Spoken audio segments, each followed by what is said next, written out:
just like we used to do in college. So Yeah, back in the day. yeah, yeah, That day's getting further away. yeah, yeah. Days ago.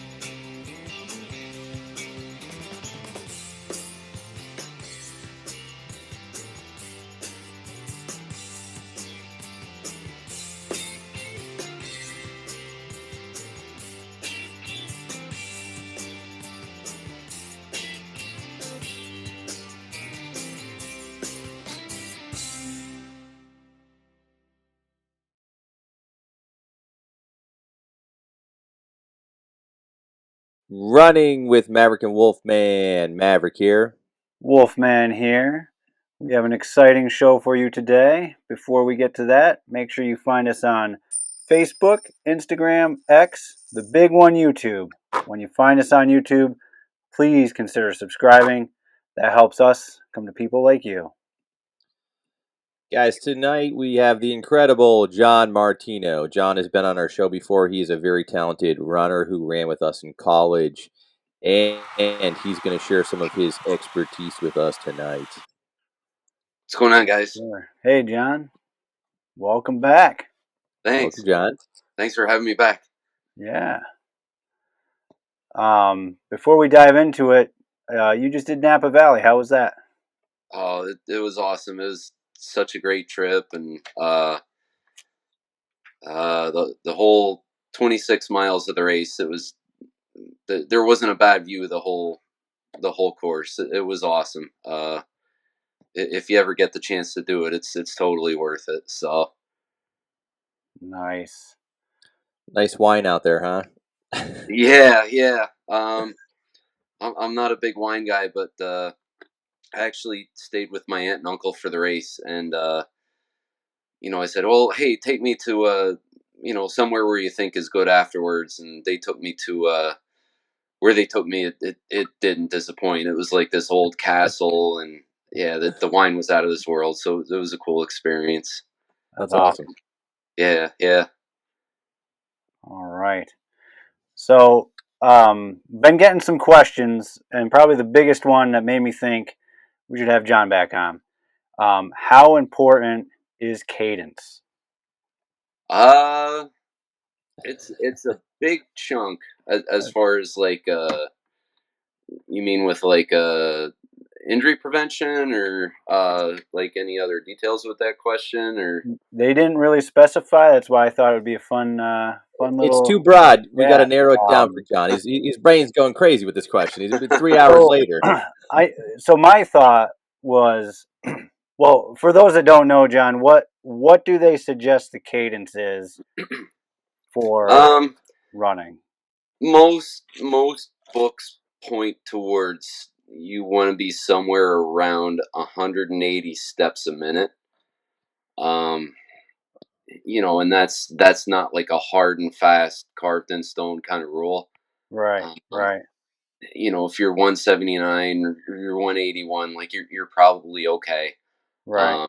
But if your cadence is really down there, it's really low, like you could probably benefit from bumping it up. It's something that you can train, and usually the closer you get to 180, the more efficient you run. It having that 180 doesn't totally fix everything, but it's a good benchmark to shoot for. Yeah, definitely. Right. I kind of viewed it as, when I would treat a runner, once we got their pain under control, their symptoms under control, we would do a running analysis, slow things down, and one of the biggest things we would look at was cadence. And if their cadence was off, we would start to work on that, like you said, to bring it up toward that 180. It's not set in stone, but it is more optimal. That being said, too, I've never been sold on if it's not broke, don't fix it. But like I tell my athletes, um, we're not looking to perfect things, but we're looking to optimize them, make them more Right, efficient, and prevent injury. right, right. I mean, there's rules out there, like, okay, you want to aim for 180, you aim for improvement, not for perfection. That's probably a good Yeah, mindset to take whenever you're working on running form. So yeah, definitely. I like that. I Right, and like that. there's definitely things to improve in any sport, and running is included in that. Right, Right, right. right. Yeah, I think people sometimes get into running and they think it's just about putting a pair of shoes on, one foot in front of the other, and go. But there are definitely things that can optimize it, like Maverick said. And that's Yeah, definitely part of it. You definitely got to put shoes on and put one Yeah, foot in front of the yeah. other, unless you're a barefoot runner. Well, even then, you want something to protect your feet. But try so try putting them in front of each other. Don't put them to the side. on that, um, that's good for like the next part of somebody's question was about footwear. Um, now I obviously I run in a minimal shoe. I think it's effective for a number of reasons.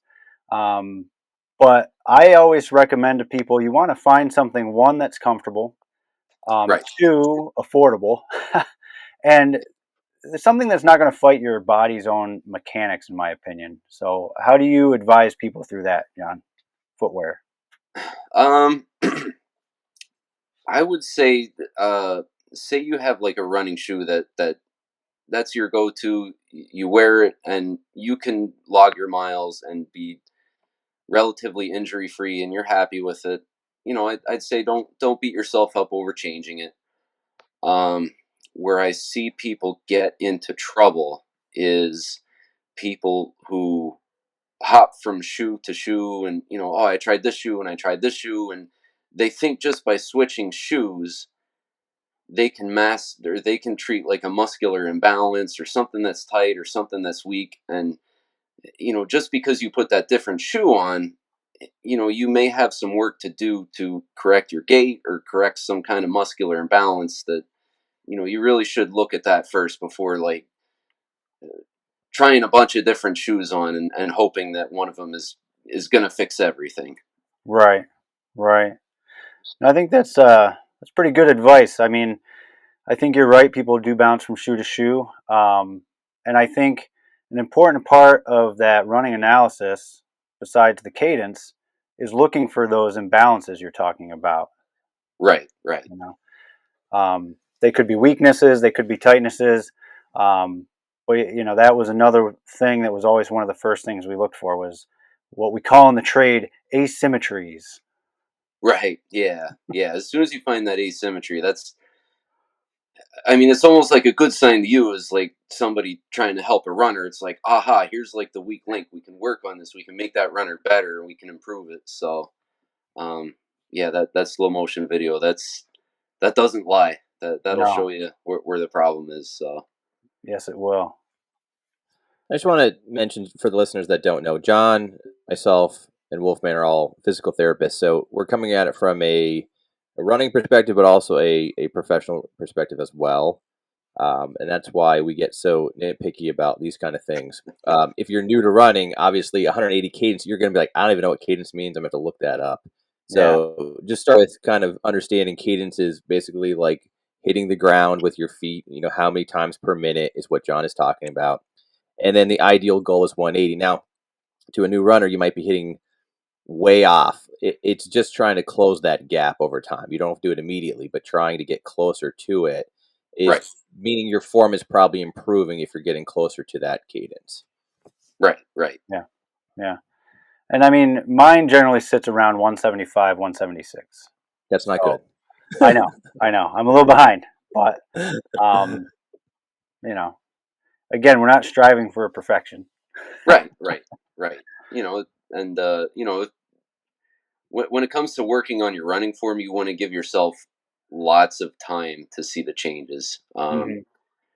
The more you look at it is like, okay, well, I feel a little better with A, B, and C this week.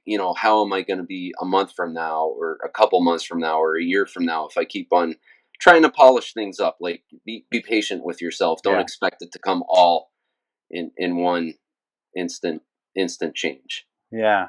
And also, Wolfman, remember that, if you're not running on a treadmill, which you hate the treadmill, obsessed with treadmill here, you probably are going to have that be off a little bit because you're going to be jumping over things, you're going to be changing your stride to avoid things, so it's probably not going to hit perfectly on average.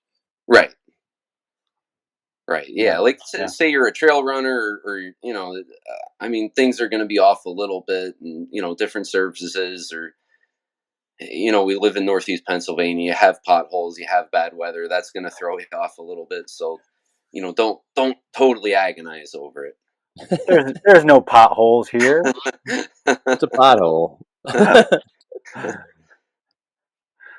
That's funny, especially now. There's tons of potholes. Yeah. Here's the Now that season. all the ice is gone, now all the potholes come out. So Yeah. Oh, that's good. What are some recommendations you have for people that are trying to improve their cadence to get it closer to that 180? if you're looking for recommendations, I would check out the book Running Form by Owen Anderson. Um, the whole book almost works itself around using a metronome, and incorporates a bunch of drills to get you to get lighter on your feet and get closer to that 180. And I won't go through all the details, but he Sure. kind of builds you up. He walks you through, hey, download the app. Here's the drills that you do. Here's how you progress yourself. And it's almost like, as opposed to going out and saying to yourself, oh, I have to keep 180 steps a minute. The drills help you internalize that. So you get out there and it's second habit rather than, thinking about it. Because, if you're out there and you're thinking about it, or you're late into a run and you're getting tired and you haven't put the drills in, it's going to be hard to change over. If you make it, something ingrained into the way you move, it's going to come automatically. Right. It's muscle memory, just like someone's comfortable walking pace when they're going somewhere. It's just going to be second nature. Right. Right. And that book that John is talking about, he did speak about last time. I found it on Amazon. Like, you can find everything. You just type it in. Running Form by, what was the guy's name? Owen Anderson, I believe. Yeah, I believe you're right. So, Running Form, Owen Anderson, came right up. Add it to your cart.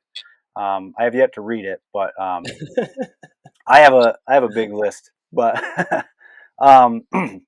does he make any recommendations on when to do these drills? I know it's customary; most people do them at the beginning of a workout. But I don't think he says like pre-run or post-run. I think he just says like, and I mean, this is the first couple drills he introduces. If you can aim to do them 4 to 5 times a week, that's like a good start to get your body to adapt to those changes. So, I would say personally, I do them before every morning run, and I feel the difference. If there's just days I slack off a little bit and I don't do them, I'm like, oh, hey, I kind of feel like I'm running in mud. So I feel they make a good difference. good little warm up.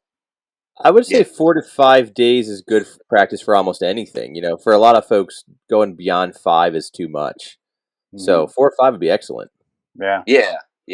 And most of the drills are pretty easy. They're not. You can go through them in 5-6 minutes tops, and they're not overly taxing. So you don't really feel tired when you're done with them. And it's a nice warm up. So yeah. Yeah, I know when we do our drills with the kids, I usually have them do them for a couple weeks, pretty much every practice, just to get used to them, and kind of like you said, they become second nature, and then therefore warm ups and workout days after their warm up, and they'll do the drills and then the workout. Right. Or race, whatever it might be. Yeah. Just like we used to do in college. So yeah, back in the day. Yeah. That day's getting further away. Yeah, yeah. days ago. Do you have any metronome apps that people could look up, or just search the app? Um, I think if you go on the App Store and you punch in metronome, a bunch of them come up. Uh, you can really just use a very basic one. I wouldn't pay for any of them. Like, Yeah, they're Mhm. very yeah, simple. just You just basic. plug in 180 and hit the start button, and it starts ticking, and you Yeah, do the drills to the metronome. Yeah. right. And Do there's you, not like a specific running one, right? You're just looking for just a metronome. Yeah, yeah. The one I use, it isn't specifically for running. It just, I think it says metronome, and yeah, yeah, yeah, very basic. I think the one I have just says metronome as well. Um, are there? Do you have any songs off the top of your head that are that 180 to give somebody the visualization of this is what it would be? Yeah, how about that? No, not off the top of my head. I think Marina looked that up once. I think she says if you Google it, um, she, there is a list of songs out there that, if you put that on your Run to that beat. headphones, Yeah, Yeah, yeah, yeah, it'll keep you in tune. So yeah. that's funny. That's You can Google a whole playlist and it'll tell you what songs. I'm pretty sure. that's I just funny. wondered what yours was. yeah, no, no, I don't like to run with music too much. Yeah, Not a I lot don't of, um, with the shoulders are kind of short here in Dallas, so got to watch for cars. either. Cars and potholes, right? That's right. Yeah, yeah, Or cars in potholes. yeah, yeah, yeah. Awesome. But that's great. You Uh, could look up a list. That's I didn't know that. I didn't even think about that. That's great. yeah, I don't know if you could find like an actual pre-made playlist or just titles, like John said. But yeah, It'd they be have them out interesting. It'd be interesting too if it would like change the song to that beat, so it like warped it. That'd be pretty cool too. there. This is a general question I just thought of. But have you ever read the book Running on Air by Bud Coates? No, that I haven't. It's an interesting book, and it's all about breathing rhythm and foot strike. I'm wondering if that is in any way tied to cadence. He doesn't really talk about cadence in the book. He just talks about the inhalation, exhalation, and uh, foot strike. But he doesn't bring up cadence. I wonder how that works out. Yeah, no. I haven't looked into that. Yeah. I know. I think there's like a chapter in Jack Daniels's book Is that that? he talks about something like that. Yeah, as far as like a rhythm to breathing, and Oh, yeah, yeah.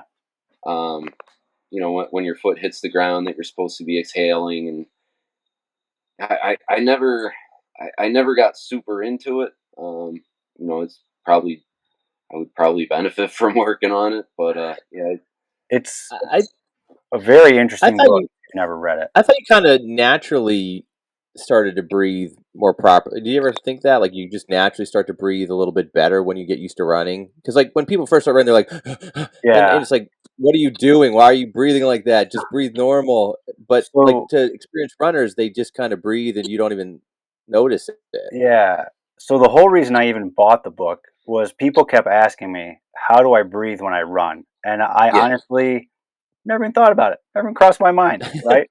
Kind of like you said, you just kind of naturally do it. So I had seen a snippet of this book in Runner's World, and I read the little snippet, and I thought, wow, that's really interesting stuff. And I bought the book and read it, and it is a pretty interesting book. And it's all about the breathing rhythm and alternating impact, and so you're not always impacting with the same foot on the same exhalation or inhalation. It's interesting, and yeah, he ties it all into injury prevention and all that stuff. It's a very interesting book if you've never read it. nice. Yeah, I'll have to add it to my list. Yeah, and I've had people do it. I've never done it. I just read it. I teach it a little bit to the kids as far as like more of a meditative thing is what we do it for, but to get them used to that rhythm. But I've known people that have practiced it, and they say it's really changed their running for the better. So, Cool. yeah. But I wondered how it tied into our conversation with cadence because I hadn't thought about that, and he doesn't really get into that. Yeah. I mean, I guess the higher the cadence, the more you'd be breathing. So yeah, Yeah, that's true. yeah. But yeah, no, that's an interesting book. I'll have to add that to the list because I feel like Yeah, that there are a lot of different books out there on running form and injury prevention, and I feel like they all kind of touch generally on the same stuff, but they all have a little bit of a different piece of something else that yeah, another one doesn't. So it's good to read them all yeah. And and this is kind of how get like my what's that, John? and good to get like the broad picture, you know. Yeah. This is how my list grows too. I talk to people like yourself. You recommend a book or two, I buy them. And then we talk to somebody like Casey last week, recommends a book, I buy it. So that's how my list keeps growing. Nice. I should really finish one before I buy the next. So you guys got any races coming up or? I got Jim Thorpe coming up. Oh, cool. Yeah. Have you ever done that one? I have, yeah, yeah. I'm a native Jim Thorper, so I thought you were. Yeah. yeah, yeah. I've done that before. Now, I'll ask you this. Everything on the webpage says your phone's not going to work, your Garmin's not going to work. Is that true? Can it possibly Um, be more remote than where I am right now? yeah, it's I can't remember if my GPS was really all that accurate. I mean, you talk to almost everybody that finishes a race, and they'll say, "Oh, my GPS was off, or Yeah, your course isn't right." Well, you're measuring the course with a laser beam from space, but don't beat yeah, up the race director. yeah. No, I'm not too worried about it. I just find it hard to believe that it will work where I am right now, in the middle of nowhere, but it might not work on this marathon. I think it's relatively accurate. I don't think it was off too bad when I did it. So Well, I'm looking forward to it. I think it's going to be fun. So nice. Are you yeah. taking the train up or? No, I opted out of that. Oh, So How could you opt out? I'm just gonna be dropped off and then run. nice, cool, Yeah, yeah, but, yeah, man, should come. cool. Yeah, yeah. I think. Well, me and Marina, we're trying to cross off a marathon in each of the 50 Yeah, states, yeah, and the last weekend in April, we're doing Kentucky. She's gonna do nice, the Kentucky Derby Marathon that Saturday, and then for some reason there's a trail marathon on the other side of town that I'm just gonna jump into to cross off Kentucky and have fun with it. So nice, yeah, yeah, looking forward to it. nice. That's the same day, I think. Actually, As Jim Thorpe. I believe so. Oh, okay, That cool. last weekend in April, you said. Yeah, yeah, Yep, yep. yeah. So You'll have fun with it. It's really scenic and the gorge trail. It's nice. So yeah, I've heard good things about it, so I'm looking forward to it. cool, cool. I don't know about this guy. Oh, I'm more of a supportive cast member. I will not be running Jim Thorpe. Beautiful town. It's a great place to go for a run. But yeah, no, that's a little too long for me. Fun, fun. Cool. I think we got all the questions that people were asking me. Cool. So yeah, I've I've enjoyed our conversation. I always love this kind of stuff. Yeah, yeah. It's interesting stuff. It's fun to Sean, fiddle I've with, and um, I think the more into it you get, and the more you work on it, the more you can benefit from it. So Yeah. John, I have one last question. What's a good like road racing shoe? Like, do you have something you could recommend for those folks that want to run a little faster on the road? Um, I think there's I would say that's up to the individual. Myself, I like the Ultra Escalante Racer. Um, it has a little bit of cushion, but it's a zero drop. So it's kind of like the best of both worlds. You know, if you can brace from the impact a little bit with it, but there's not so much thick cushion like some of those carbon plated super shoes. Yeah. Carbon inflated. I like it. So Yeah, they're some not. people swear by them, so to each Yeah. their own. Um, So they're yeah. not carbon then, the ones you're talking about. No, I don't believe so. Yeah, the carbon is different. So like if you're not used to that cushioning and that springiness and everything, like yeah, like a good road racer, I was looking like that sounds cool. Yeah, yeah, and I mean, like almost like you, Wolfman, like a minimalist, you know, like a Vibram, like you know, if you have the good form that you can wear those, like that's a great racing shoe for the road. So, Yeah. Yeah. um, you know, there's not much to those. So That is true. I've been running in Topa, is it ST5 or something like that? And same thing. It's got just a little bit of cushioning for all that pavement and concrete um, that some of these marathons I want to do have, but zero drop, the minimal feel. It's been a good shoe. I've liked it. nice. Yeah, I'll have to look into those when my ultras wear out. So Yeah. Right now, I've got almost 600 miles on them. They're holding up nice, pretty good. cool. So I did buy another pair just in case they're going to be backup. Oh yeah, yeah, I don't know how long they'll last. I don't know. I put a lot of miles on shoes before I get rid of them, and I want to be prepared in case they tear on me or something. yeah. Disintegrate. Yeah, How long do you guys keep your shoes for? I usually keep them until they fall apart. Yeah, So if I can get, I've gotten 900 some miles on a pair of shoes, and some last me 200 or 300. It depends wow. on the shoe.